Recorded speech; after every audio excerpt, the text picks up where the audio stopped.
YouTube and many channels and so forth.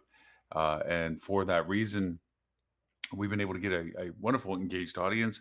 We had people that would reach out to us from many countries around the world that we had really scratched our head as to how is it that they would be at 3 o'clock in the morning listening to a US based live show talking about a very niched conversation as to hospitality marketing, but they were there. And to all of them, we thank you so very much for having listened to and in ways when you joined our conversations, participated and shared your perspective. Had great insights from people around the world. Sorry, I'm drinking coffee while we're doing this, as to how business was handled, the differences between just not a cultural but geographic difference in how our business was dealt with and marketed. We had some amazing co-hosts from all the industry. We had industry leaders. We had people that ran associations. We had people that run companies. We had brand people. We had ownerships. We had software services people. We've had a diversity of people that have been on the show, and we've only asked the latitude of that the first half hour they would spend time with us talking about whatever they would wish to talk about, and then linger with us and keep the conversation kind of going like around the table with friends and a hot coffee, with like-minded ideas and interests, being able to discuss and talk and share about things that you find most interesting. And for that, it has been a glorious 7 years of doing so. But we also felt with the increased exposure that we've had and also the expansion of our ability to actually have a TV channel. For those that may not be familiar with that, that is that hospitality channel. If you have a Roku or Apple Plus TV or Apple TV, I should say, anything Amazon, Kindle Fire Stick, whatever. Um, Also, Google Play, Google TV. You can find us. We're broadcasting live right now on those channels as well, which makes it very unique that we actually have a TV channel now that has our live show incorporated into it. Um, we look to expand the value of the messaging that we've been doing and sharing the content that's relevant and helpful to our industry. Our industry, as we all know from our conversations and maybe firsthand experience for those that are listening and watching because they're directly interested in hospitality, um, we've been battered and beaten. We've discussed many times that even prior to COVID, we were dealing with a unique labor demand shortage where the joy of working in the industry somehow got lost into the mechanics and semantics of what it meant to work in our industry. And to the bane of our own industry, we've hung on to and still hang on to a lot of things that maybe need to be let go, as into um, the rites of passage and earning your stripes and suffrage before success. All these things that we have in our industry that no longer really value people wanting to come to our industry. I say this from firsthand experience for those that know me personally and for those who have come to know me over the show. I've always been in hospitality. When I was an early teen, first teen, 13 years old, I was a busboy for my mother, who was one of the very few, actually, I think the first female formal wait server in the industry, which for those who are old enough to remember formal service, dining service, that was almost a bygone era of very astute, highly professional, career driven, where I met some amazing people that taught me to do the same thing. People that were generational in their service. And what I mean by that is that they were the server that did the table sides, the flambés, what was called front and back service, where the server was in the back, usually the lesser skilled or the newer person to the team, and then there was a person in the front. And between those two, there was always an immaculate service to the table. These were always in the fine dining restaurants, the places that people spent a lot of money to get a lot of service and a lot of quality food. And I said those days have gone. But through that entire process, I've mentioned to many people before my history of things where I've owned and operated restaurants and up through food and beverage, got into hotels via food and beverage, actually. So I've always been a foodie. Um, and from that, went into all the different positions and roles within hospitality, except for ownership of a hotel. But every other chair I've sat in some capacity, in some form. And from that process, it's come to be a very strong empathy as to what I see firsthand as to the needs of our industry to change its perspective of how we solicit people to join us.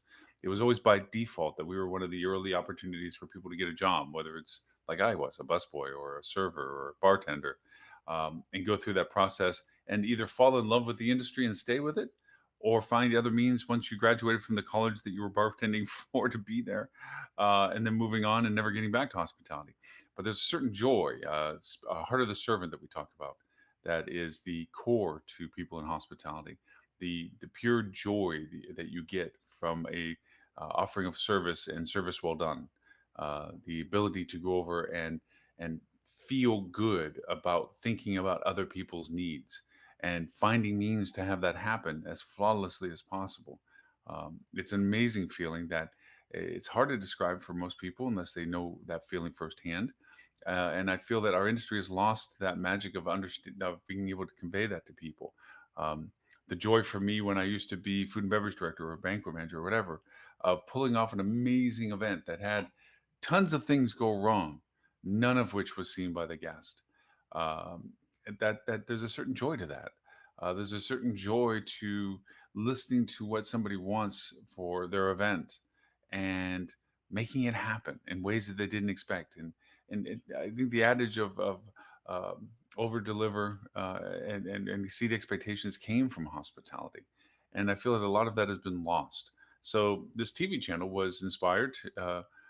My inspiration was to create it as being industry centric, the ability to focus on our industry for industry people. It isn't consumer centric, which is wonderful platforms like Food Channel and Travel Channel and places like that that have diners, drive-ins, and dives, places to go over and eat and so forth, enjoy. Those are wonderful programs, fun programs, and truly helpful to the industry. But there is nothing dedicated to the industry where we can have these kind of discussions about marketing, about softwares and services and contents and logistics and things that we need to understand better to be better at our positions within the hospitality industry.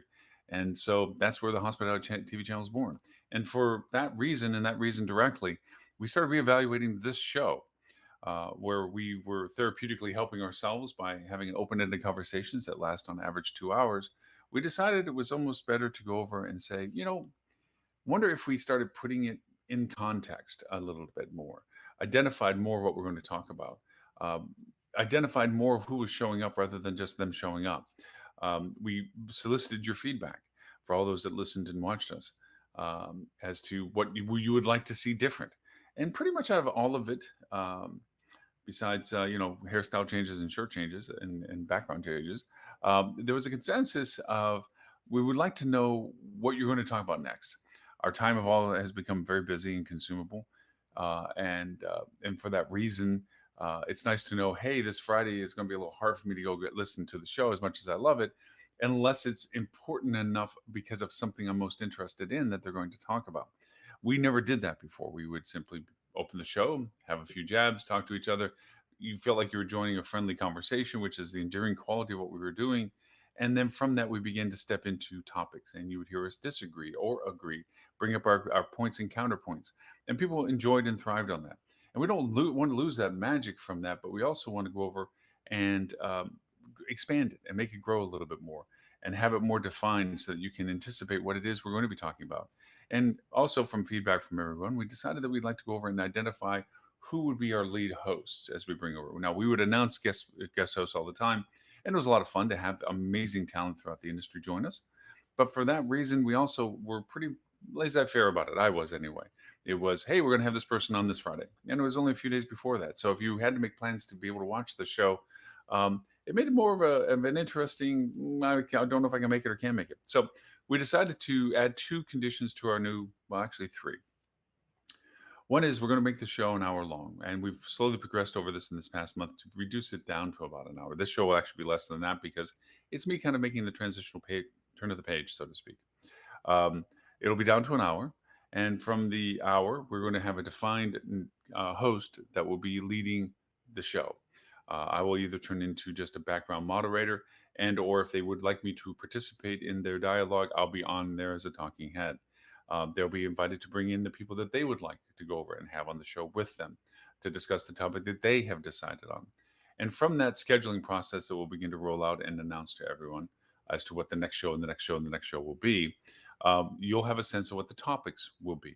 Now, keeping it limited to an hour, which helps our TV channel be able to coordinate its logistics of placing it into place and the live broadcasting we do from the TV channel.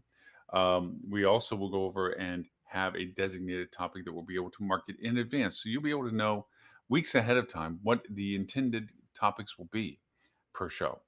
Also, the anticipated major host of that show, who's going to be on there running that topic for the day. Um, there'll be an open solicitation for those who would like to join those hosts on screen to discuss that topic. So it's not just whom the host wants to invite, but also to whom would like to join that the host would want to have come on board with them as well. So we'll have all those variations to the show starting literally the next show. As of September, given that this was our anniversary month, we just finished our 7 year roll. We're going into our eighth now. We thought it was time to make that change. Also, too, with the ramping up of the hospitality channel and the expansion of what we're going to be doing for content on there. And again, going back to making people more familiar about what we're doing, the hospitality channel, hospitalitychannel.tv, is the web version of it. It is on Roku, it is on Apple, it is on Google, it is on Amazon. Um, uh, it's much like Netflix. It's in the sense that there's a free side to it, which is available to anybody that just downloads the channel on there. Like you're on Roku and say, "Oh, look for Hospitality Channel." If there's a channel, it's there. It is. Download it. Poof. This show will always be on the free side of that. Every Friday, we will have this show, and you'll be able to watch it on your TV, 11:30 a.m. Eastern U.S. time. Um, no conditions or issues about that. The additional content, the content that we're soliciting from places like potentially Marriott, potentially state-run CVBs, owners of restaurants, owners of hotels, software services people, and the list is quite broad, really, as to who is that's already asked to be a part of our content for the TV channel. They will be behind a wall that will be for membership. Right now, we're looking at the price of being about $4.99 a month to have access to that kind of data. Behind that wall will be learning lessons. We might have revenue management training information on it. We might have marketing information training on it. We might have analytics training. Right? We might have a variety of those things. We'll always keep it fresh and added to. But we're also going to have interesting content from a variety of professionals from our organization. There's some amazingly creative ideas from the food and beverage side as to showing how literally to open up a restaurant, how to run banquets. And we're hoping by all of this, by sharing this type of content on the TV channel, it creates a rebirth of appreciation of our industry for those that are in it and for those that might want to be in it. Um, to share and see how cool it is to pull off an amazing banquet, to see how cool it is to run a hotel, work at a hotel, be a part of hospitality. Um, how interesting it is that some people might find mundane, like, oh, revenue management, it's a bunch of math and that. It also is incredibly rewarding when you have high accuracy and you understand the data in such a way that it's not a puzzle, but a picture. And it's really cool. It's fun stuff to do. And we want that to come back in front of people again, that it isn't all about the condition of running a business and black and white and bad service is bad service, because we've certainly exacerbated our current environment where people are they want to travel, but they feel like they have to suffer through the process to be able to do that. And we're not in that business to be suffered through. We're in the business to provide service and provide quality to expand the value of somebody's travel, not deter from it and or certainly distract from it in any way. So that's the intent of what we're looking to do from this transition of today's show being kind of a closing of a chapter. Actually, it's not more than kind of closing. It is closing a chapter and how the show has been running up to this point for 7 years.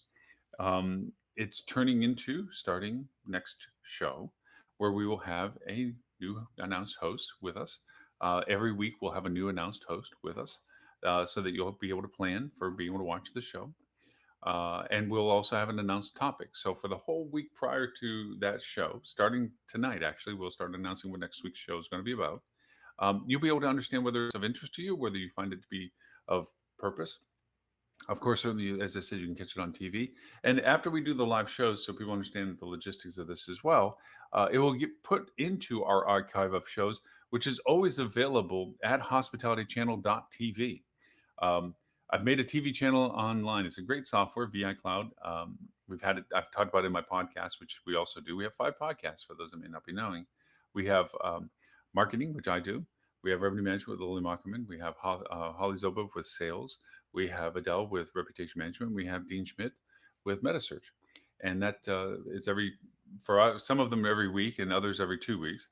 But that's also additional content that we're going to be expanding into our TV channel. But it's currently available at hospitalitychannel.tv. in a very linear form. When you go to the website, it's pretty much straight up. It's a forever playing linear program. I actually have to program and say, I want this to run at 4 o'clock on Monday and this at 2 o'clock on Wednesday and what have you. It's a linear program. What we're doing is we're going off of our old platform of hospitalitydigitalmarketing.com/live, where we kept an archive of everything: transcripts, links, show notes, the show replay itself, on individual posts that were then archived over the past 7 years. We're still using it for now, but we're transitioning into the hospitalitychannel.tv, where we are indexing the data. As I keep moving older archives over, we're indexing it. So if you want to look at what shows talked about revenue management, there'll be shows that'll be listed that'll be in a channel. If you want to talk about what shows Lily Mockerman was on, then it'll show the shows that Lily Mockerman was on, so that you can watch Lily Mockerman 24/7. It's amazing to think that we've recorded enough shows that you could literally watch us talk for over a month, nonstop, 24/7. So if you ever need to go to sleep, this is the place.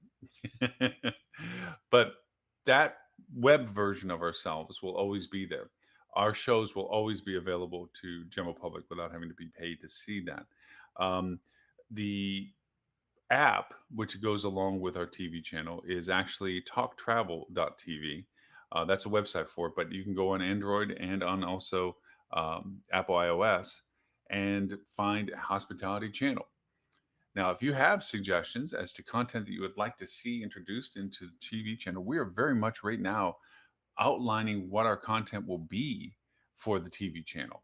We want it to be balanced between all the disciplines of hospitality. We don't want to just focus on food and beverage or hotel ops or revenue management or sales. We want it to be a nice balance of content. It doesn't have to be equal all the time. There's times where there's better content about categories of information than at others. But we do want to make sure that everyone is well represented and equally opportunity to represent themselves. We also want great stories. We also want great interviews. We also want great information. We want innovative ideas. We look at this as a means to distribute the information that people in the industry want to find more about. For instance, looking at the fact that we're where we are right now with the new surge, the unfortunate, sad surge, and COVID again, and there's now doubt being cast on people's attendance to what they were thinking about going to events and so forth. HITECH's coming up. HSMI's programming with Rock and marketing is tailored to that as well. And I've talked to people that are both still going to go, and then there's others that are saying probably, possibly not, because I don't want to have that risk, because Texas and Florida are two hot spots, and this is in Texas. By all means, I encourage people that feel comfortable and practice good, safe travels to try to make it to the events, because it should be wonderful content, being that it hasn't happened in a while at the very least. But we also know that there has to be other mediums of opportunity for people to get this kind of content. That's where the TV channel came in. It's the idea of saying, okay, a company that was going to have a booth at HITECH spent a lot of money to be there at HITECH. Now all of a sudden is faced with the challenge of maybe the audience isn't enough to support and sustain the idea of what they're spending to be there, and they need another medium to represent themselves. That's where I think the TV channel can come in, in addition to all the other things that they're doing. Video is our new medium. It's our new language, and I wouldn't say new really, but it's the one that's getting larger use or requirements of needs. We've talked about it many times on the live show and also on the podcast. Videography is a key component to communication for us now. And it goes to even larger conversations that we've had, that marketing isn't about always selling something. Marketing is about communication that is involved with purchases as well. It's a hard thing for some business owners and people to understand that when we're talking about marketing budgets, it isn't just about what we can sell that day or sell that next day or this week.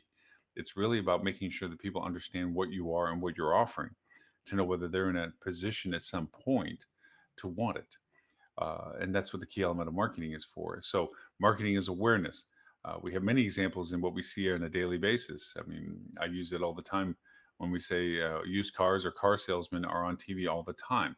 For those who aren't looking for a car, they're just white noise. It's the time you start watching TV and going to the restaurant, grabbing something more to drink and eat or something. But if you're looking to buy a car, you now pay attention to them because you're looking to find out what they're offering for you, whether you should consider it or not. And for that reason, that's an example of what marketing is. Marketing is about communication. I know we've said many times that the old adage of it is that 50% of my marketing is working. I just don't know which 50%. Well, as much as we've gotten good at analytics and targeting and capabilities, there's still an uncertainty principle that exists in our marketing. There's certain also a massive amount of wasted effort based on just looking at your conversions of websites. As 97% of the people on average don't go, stay, look, and buy anything from your website. And you're relying on your entire business value of that direct channel at 2, 3, 4, 5% of the total traffic that makes it to your website. Something brought them there. Was it incorrect information, bad indexing, and or whether or not it just wasn't a message that resonated with them? So these are things we've tackled over the years, and along with more than I could ever recount in a short period of time for any reason whatsoever. And we want to continue that. We want to have that kind of content continue moving forward in a way that if people are wanting to get it. And from that, we really felt that 2 hours, as beneficial as it was for us for therapy, was not beneficial for people to plan for or have the ability to consistently be able to digest every week with us. So bringing it down to an hour, we think will make a much more concise conversation. It'll make it more pointed to the topic. And it also, by identifying the topic prior to the show, it'll allow not only the audiences, yourself, to go over and choose to listen to us because they're interested in the topic, but also it allows us to be better targeted in our conversations. Part of the joy that I'll miss with the old format is the here it is, and then we throw it out in the middle of all of us, kind of like throwing a raw piece of meat in front of a bunch of tigers, and we all take a turn at it to try to give our insight or perspective or opinion about it. And it was always fun to disagree, and it still will always be fun to disagree. It was fun to go over and find new ways of looking at it compared to the way that I had always used to look at it, perhaps. But listening to others made me think of it differently, or think of it, or attack it differently. Um, that part, I hope, still stays in the sense, and I feel that it will based on what we're doing. We're not taking away the free flowing of the content. We're still not making this a monetization. We made the promise to ourselves when we first started this all these years ago that we weren't going to sell commercials on this. We weren't going to sell sponsorships on it. We weren't going to sell this show to make money. We did this for the benefit of the industry, which really has bred the podcasts and bred the TV channel. It's just a continuation of the story of how can we best serve our industry? How can we provide content that is helpful and useful to everyone in a way that they want to get it? And the way they want to get it, from how we best understand it, is be more concise, be contained in a period of time that's reasonable, and be more identified in what it is you're going to be talking about and who's going to be talking about it, so I can plan to make sure that I'm there to listen to it and participate in it. We'll still have open chat on the side. We'll still have dialogue on the side. We'll still have all the channels in dialogue that I'm unfortunately ignoring because I'm the only one on the screen right now to be talking. Thank you.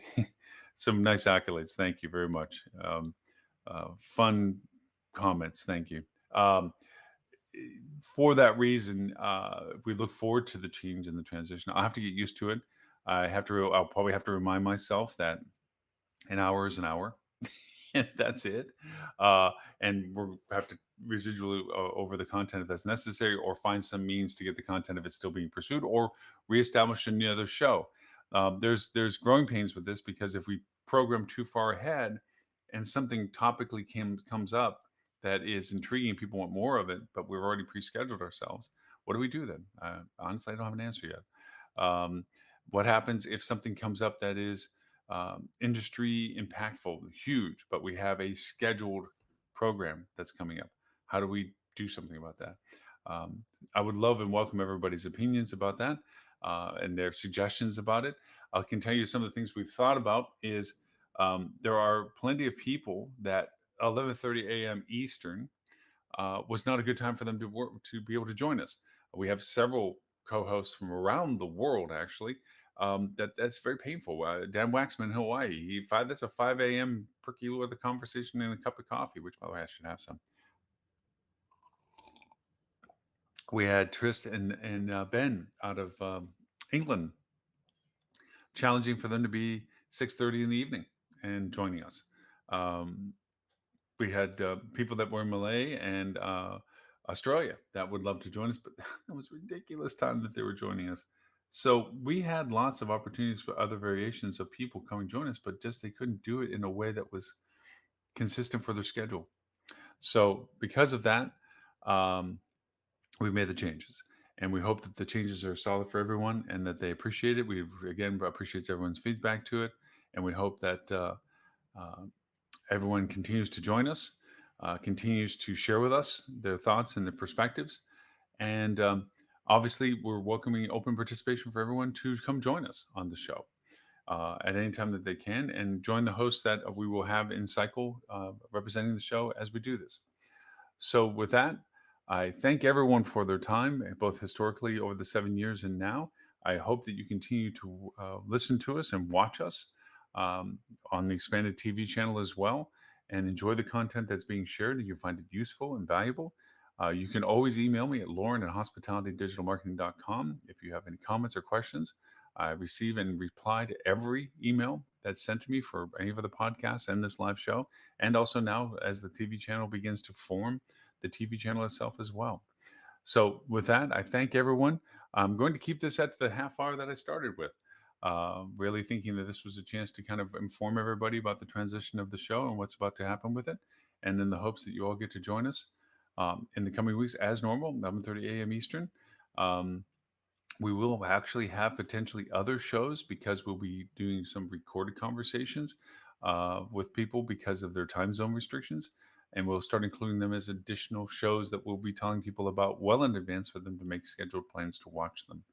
And we'll monitor them live. So if there is questions that come through the chat while the the show is playing, we will be able to answer them and also get the host to get back with you as well, should that not be available for them to listen to at that same time. So we'll do all of those things as well.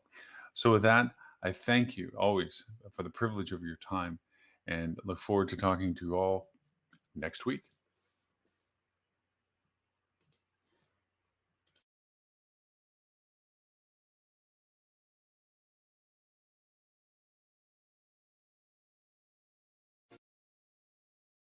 Of authority to see some stuff, but there's plenty of reporting platforms out there that you don't need to have access to anything. They just say this is what's going on out there. Like Social Insider is a great one that I use to watch what's going on and say, okay, and competitors too, I get to watch theirs and I get to know who they got.